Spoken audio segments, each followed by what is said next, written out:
ఈ ప్రపంచంలో engineering, medicine, IAS, IPS ఇవి చేసిన వాళ్ళు మాత్రమే బతుకుతున్నారా? మిగతా వాళ్ళు మనుషులు కారా? ఒకవేళ సంపాదనలోనే ఆనందం ఉంటే లక్షలు లక్షలు సంపాదించే డాక్టర్లు, సాఫ్ట్వేర్ ఇంజనీర్లు డిప్రెషన్ గురై ఎందుకు నాన్న సూసైడ్లు చేసుకుంటున్నారు? ఆనందం డబ్బు సంపాదించడంలో లేదు నాన్న, మనకు నచ్చిన పని చేయడంలో ఉంది.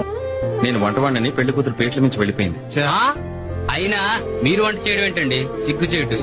ఫోన్ చేయడానికి నేను సిగ్గు, వంట చేయడానికి ఎందుకండి? మనలో చాలా మంది సినిమా హీరోలు అవ్వాలనుకుంటాం, కానీ పైకి చెప్పం. ఒకవేళ ఎవరిని చెప్పినా నవ్వుతాం. అదే వాడు నిజంగా హీరో అయి వస్తే ఆటోగ్రాఫ్ల కోసం ఒకళ్ళు తొక్కుంటూ వాడు వెనకాల పడతాం. మెకానిక్ షెడ్ లో పనిచేసే వాళ్ళు, కాంట్రాక్టర్లు అయిన వాళ్ళు ఉన్నారు, ఆటోలు దొరుకునే వాళ్ళు, నలుగురికి పనిచ్చే స్టేజ్కి ఎదిగిన వాళ్ళు ఉన్నారు. ఏమో రేపు నేను ఈ టాక్సీకి ఓనర్ అవుతానేమో, నలుగురికి పనిచ్చే స్టేజ్కి ఎదుగుతానేమో. ఎవరికి తెలుసు నాన్న జీవితం ఎప్పుడు ఎవరిని ఎలా మారుస్తుందో. లైఫ్ అంటే నలుగురు నచ్చిన వాళ్ళతో వండుకుంటా, నాలుగు మెతుకులు అన్నం తినుకుంటా, నచ్చిన పని చేసుకోవడం. అరే నువ్వు పక్కన జరుగు. ఇప్పుడంతా నెసెసిటీ ఆఫ్ లివింగ్ అంటే ఎవడి బతుకాడు బతకాలి.